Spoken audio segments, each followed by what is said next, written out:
ప్రజల సమస్యల పరిష్కారానికి వేదిక కావలసిన డిఆర్సీ సమావేశం అధికార పార్టీ ప్రచార సభగా మారిందంటూ ఎర్రగొండపాలెం శాసనసభ్యులు తాటిపత్రి చంద్రశేఖర్ తీవ్ర విమర్శలు గుప్పించారు. ప్రజాధనం దుర్వినియోగం తప్ప ఈ సమావేశంలో జిల్లాకు ఎలాంటి ప్రయోజనం చేకూరలేదని మండిపడ్డారు. డిఆర్సీ సమావేశం అనంతరం మీడియాతో మాట్లాడిన ఆయన ప్రజల సమస్యలపై గలమెత్తే ప్రతిపక్ష ఎమ్మెల్యేల గొంతు నొక్కేందుకే ఈ సమావేశాన్ని ఉపయోగించుకున్నారంటూ ఆరోపించారు. గత 2 సంవత్సరాల్లో ఎన్నో సమస్యలను డిఆర్సీ దృష్టికి తీసుకెళ్లినా ఒకటి పరిష్కారం కాలేదని విమర్శించారు. అధికారులు సమాధానం చెప్పాల్సిన చోట అధికార పార్టీ ప్రజా ప్రతినిధులే అడ్డంగా నిలిచారని వ్యాఖ్యానించారు. వైపాలెం నియోజకవర్గంలో 2 ఏళ్లుగా బ్లడ్ బ్యాంక్ ఏర్పాటు చేయలేకపోవడం ప్రభుత్వ వైఫల్యమని తెలిపారు. జాతీయ రహదారులపై వరుస ప్రమాదాలతో ప్రజలు ప్రాణాలు కోల్పోతున్న శాశ్వత చర్యలు కనిపించడం లేదని ఆవేదన వ్యక్తం చేశారు. వెలుగొండ ప్రాజెక్టుపై కూడా ఎమ్మెల్యే చంద్రశేఖర్ ఘాటైన వ్యాఖ్యలు చేశారు. డిఆర్సీ మీటింగ్ అంటే అత్యంత విలువైన అత్యంత ముఖ్యమైనటువంటి ఒక డిస్ట్రిక్ట్ రివ్యూ కమిటీ. ఈ డిస్ట్రిక్ట్లో జరుగుతున్నటువంటి ప్రతి అంశాన్ని రివ్యూ చేసేటటువంటి కమిటీ. ఈ 2 సంవత్సరాలు ఏం సాధించారు అనేటటువంటి రివ్యూ చూస్తే గుండు సున్నా. 2 మంత్రులు, ఒక ఇన్ఛార్జ్ మంత్రి, తెచ్చిందేమీ లేదు. అడిగితే చెప్పడానికి దాట వేసేటటువంటి కార్యక్రమం. అందరూ కలిసి గంప గుత్తగా దాడి చేసేటటువంటి ప్రయత్నం. మీరు రాష్ట్రంలో ఉన్నటువంటి ప్రతి అంశం మీద మాట్లాడాల్సినటువంటి మీరు మంత్రులు ఈ జిల్లాకు సంబంధించినటువంటి అంశం మీదే మాట్లాడలేకపోతే ఎట్లాగా?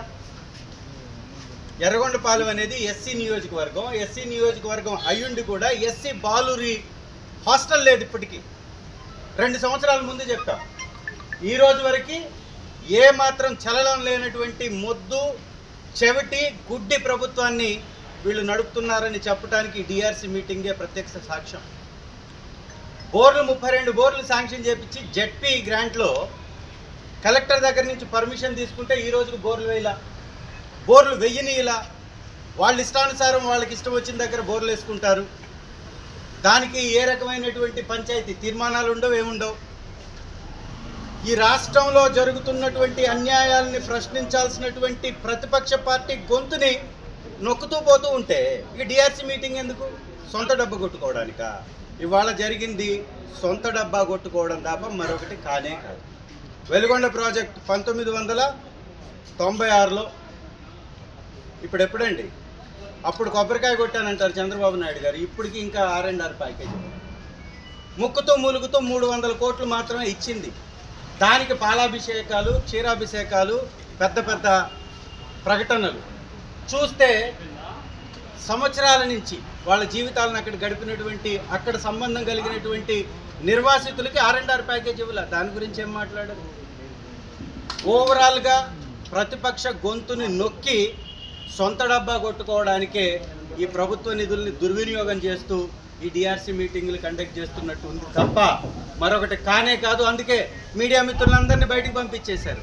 ఎందుకు మీకు అంత భయం? ఎందుకు మీడియా వాళ్ళని బయటకు పంపించాలి? ఏం జరిగితే అది డైరెక్ట్గా అసెంబ్లీనే లైవ్ పెడతారు కదా.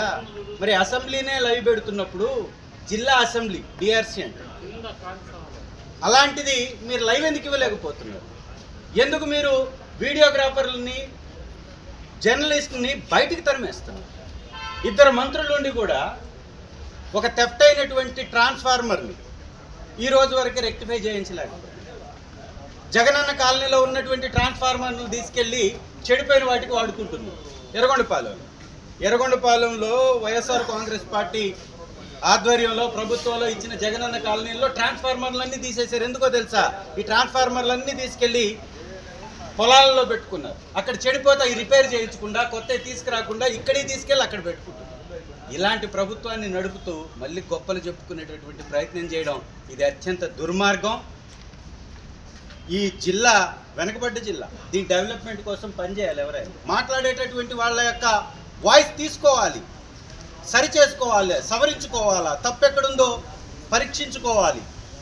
ఏం అవసరం అవుతుంది, ఏంది గ్రౌండ్లో జరుగుతుంది, ఇది పర్యవేక్షించుకోవాలి. ఇవన్నీ లేకుండా ఈ రివ్యూ జరగకుండా సొంత డబ్బా కొట్టుకోవడానికి ఎందుకు? ఎర్రగొండపాలెంలో దోర్నాల్లో గిరిజన హాస్పిటల్ వచ్చింది, సూపర్ స్పెషాలిటీ హాస్పిటల్.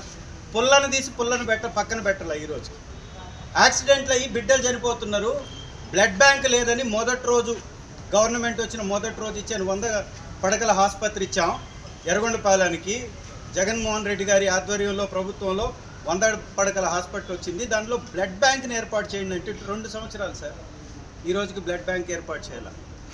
ఈ 2 సంవత్సరాల నుంచి జరిగినటువంటి డిఆర్సీ మీటింగ్లో ఇచ్చినటువంటి ఏ ఒక్క పనిని కూడా పరిష్కరించకుండా తూతూ మంత్రంగా డిఆర్సీ మీటింగ్ని ముగించారు. మార్కాపురం జిల్లా ఇచ్చారు. మార్కాపురం జిల్లా ఇచ్చిన సందర్భంగా మార్కాపురానికి తెచ్చిన నిధులు ఏంటి అంటే హార్టికల్చర్ హబ్గా చేస్తామంటారు. ఎలా చేస్తారు మీరు హబ్గా? మీరు రైతులకు ఇచ్చేటటువంటి రుణాలను పెంచుతున్నారా? వారి అవకాశాలను పెంచుతున్నారా? సబ్సిడీలు పెంచుతున్నారా? గవర్నమెంట్ ఉన్నటువంటి ల్యాండ్ని వాళ్ళకి ఇస్తున్నారా? ఏ విధంగా మీరు హార్టికల్చర్ హబ్గా పుట్టిగా పేరు రాస్తే సరిపోతుందా? 2 సంవత్సరాల్లో ఏమి చేయకుండా ఊకదంపుడు ఉపన్యాసాలు ఇస్తే సరిపోతుందా? వెలుగొండ ప్రాజెక్ట్ ఎర్రగొండపాలెం ప్రాంతంలో పెట్టినటువంటి ప్రాజెక్ట్, గుండంచెర్ల, సుంకేసుల, కల్నూతల ఈ ప్రాంతం ఎర్రగొండపాలెం కాన్స్టిట్యున్సీకి సంబంధించినటువంటి ప్రాంతం. వీళ్ళందరూ నిరాశ్రయులయ్యారు. అలాంటి వాళ్ళకి నీళ్ళు ఇచ్చేటటువంటి T5 కాలువకి ఇవాళ వరకు ల్యాండ్ ఎక్విజిషన్ జరగల. సెప్టెంబర్లో వాటర్ ఎవరికి ఇస్తారు? ఎర్రగొండపాలెనికి వాటర్ ఇవ్వరా? ఎర్రగొండపాలెనికి వాటర్ ఇవ్వకుండా వెలుగొండ ప్రాజెక్టు ఎవరికి ఇవ్వడానికి? ఎవరైతే నిరాశ్రయులయ్యారో, ఎవరైతే వెలుగొండ ప్రాజెక్టు కోసం త్యాగాలు చేశారో, వాళ్ళ ఉనికిని కూడా కోల్పోయి వారు వాళ్ళ స్థలాలు ఇచ్చేశారో ప్రాజెక్టు కోసం, మరి అలాంటి వారికి భూములకు నీళ్ళు ఇవ్వరా? మరి అలాంటి వాళ్ళకి భూములకు నీళ్ళు ఇచ్చేటటువంటి T5 కాలువను మొదలే పెట్టకపోతే సెప్టెంబర్లో ఇచ్చేటటువంటి వాటర్ ఎవరికి ఇస్తారు? ఇవన్నీ కూడా ఒక మాయ చేసి గారడి చేసేటటువంటిదా. గత ప్రభుత్వంలో మంచినీళ్లు తోలినటువంటి వారు RDA+ స్కీమ్ కింద, ఇదిగోండి వీరు కూడా దానిలో ఒకరు, 9 కోట్లు ఇవ్వాలి. 2 సంవత్సరాల నుంచి చలనం లేదు ఈ ప్రభుత్వానికి. 9 కోట్లు ఇవాళ నీళ్లు తోలకుండానే బిల్లులు రాసుకుంటారు. ఆ రోజు నీళ్లు తోలినటువంటి వాళ్ళకి బిల్లులు ఇవ్వరు. RDA+. నేషనల్ హైవే, కొత్తగా వేసినటువంటి నేషనల్ హైవేలో సైన్ బోర్డులు లేక యాక్సిడెంట్లు అయి మరణాలు సంభవిస్తుంది అనేటటువంటి విషయాన్ని కూడా తీసుకెళ్ళి దానికి స్పందించారు, సంతోషం.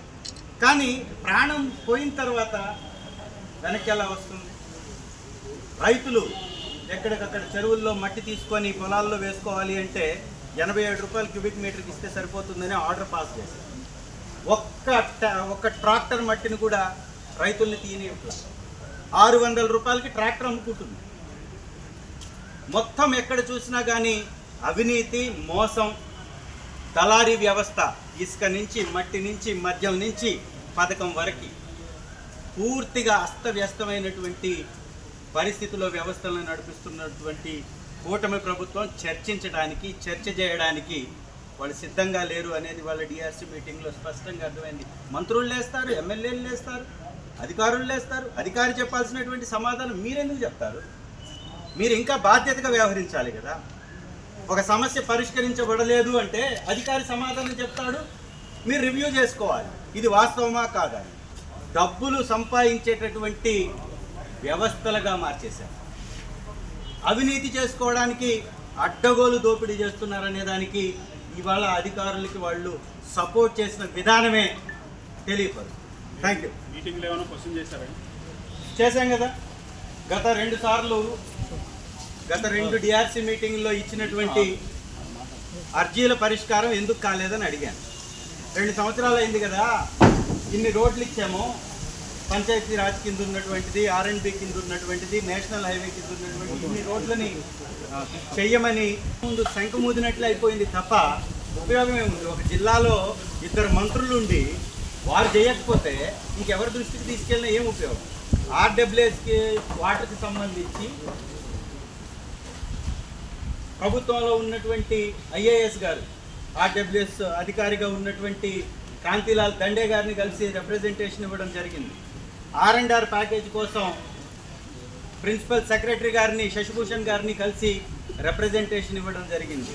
Special officer, Veligonda project special officer ఇవ్వడం జరిగింది, వారికి కూడా రిప్రజెంటేషన్. నేను అడుగుతున్నా, సూటిగా మంత్రులను అడుగుతున్నా, సెప్టెంబర్లో నీళ్ళు ఇస్తామంటున్నారు కదా మంత్రులు, సెప్టెంబర్లో వాళ్ళకి నిర్మించిన ఇళ్ళు పూర్తి చేయకుండా, వారికి R&R ప్యాకేజ్ ఇవ్వకుండా, వారిని అక్కడి నుంచి తరలించి పంపించకుండా నీళ్ళు ఎలా వదులుతారు? మనుషుల్ని కూడా ముంచేస్తారా అంటే అది కూడా ఒక అసత్యం, అబద్ధమని స్పష్టంగా అర్థమవుతుంది. నిజంగా నీళ్లు నింపాలంటే ఏం చేస్తారు? వాటర్ ఇస్తే వాటర్ ఇవ్వడానికి ముందు ముంపుకు గురైనటువంటి గ్రామానికి నిర్మించినటువంటి హౌసెస్ని కంప్లీట్ చేయాలి, వాళ్ళకు ఉన్నటువంటి వసతులను కల్పించాలి, వారిని అక్కడికి పంపించడానికి R&R ప్యాకేజ్ ఇవ్వాలి. 7,600 మంది అప్రూవల్ అయినటువంటి వాళ్ళలో 3,000 మందికే ఇచ్చారు. మిగిలినటువంటి 4,500 మందికి ఇవ్వాలి, 1,500 మంది అన్ని అర్హతలుండి పేరు లేనటువంటి వాళ్ళకి ఇవ్వాలి. తర్వాత మళ్ళీ ఆ గజెట్ నోట్లో ఉన్నటువంటి ఆ కట్ ఆఫ్ డేట్ తర్వాత వచ్చినటువంటి 1,250 మందికి ఇవ్వాలి. వీళ్ళందరినీ పరిష్కరించి వారికి R&R ప్యాకేజ్ ఇచ్చి వారికి సరైన విధంగా గౌరవించి వారిని ఇంకొక దగ్గర ఆశ్రయం కల్పించిన తర్వాత కదా వాళ్ళు వెళ్తారు. అప్పుడే కదా వెలుగొండ ప్రాజెక్టులో నీళ్లు వస్తాయి. సో వెలుగొండ ప్రాజెక్ట్ సెప్టెంబర్ అనేది ఒక కళ మాత్రమే, ఒక మిథ్య మాత్రమే. ఆరోగ్యమే మహాభాగ్యం అంటారు, కానీ ఆరోగ్యాన్ని నమ్మకంగా కాపాడే స్థానం ఎక్కడ? ఇది ఒంగోలులో మీకు దగ్గరగా మన Venkataramana nursing home private limited. Caring your life 54 ఏళ్ల విశ్వాసంతో ఇది ఒక హాస్పిటల్ కాదు, ఇది ఒక విశ్వాసం. 3 తరాలుగా వేలాది కుటుంబాలను ఆరోగ్యంగా నిలిపిన ఆదరణ. మా నిపుణుల వైద్య బృందం మా దగ్గర అనుభవం కలిగిన బృందంలో అందించే సేవలు neuro surgery, general medicine, diabetes, pulmonologist, general surgery, ophthalmology, urology, orthopaedic, ENT, paediatrics, dental surgery, anaesthesiology, gynaecology, cardiology, emergency మరియు క్రిటికల్ కేర్. ఒంగోలులో ఆరోగ్యానికి ఒక కొత్త శకం ప్రారంభమవుతుంది. వెంకటరమణ ఐ హాస్పిటల్ ప్రారంభించబడింది. కంటి ఆరోగ్యానికి ప్రత్యేక పరిష్కారంగా ప్రభుత్వ ఉద్యోగులు, రిటైర్డ్ ఉద్యోగులు మరియు వారి కుటుంబ సభ్యుల కోసం EHS ద్వారా వైద్యం, క్యాష్లెస్ సేవలు, Mediassist, Star, GHPL, Aditya Birla, Bajaj Allianz మరియు ఇతర ప్రముఖ హెల్త్ స్కీమ్లు అందుబాటులో ఉన్నాయి. ఆరోగ్యశ్రీ, డాక్టర్ NTR వైద్య సేవా నిధి అందుబాటులో ఉన్నాయి. చిరునామా RTC బస్ స్టాండ్ ఎదురుగా, Kurnool road, Ongole. Phone number 08592282623, cell number 9100679099, eye hospital number 9866484770, website www.venkatramanarsinghome.com, Facebook www.facebook.com/PKRNH. Venkataramana nursing home, 3 తరాల విశ్వాసం, నూతనతతో కూడిన సేవ. మేము కేవలం చికిత్స చేయము, మేము శ్రద్ధ వహిస్తాం, పరిరక్షిస్తాం. సేవ చేయడం మాకు ధ్యేయం.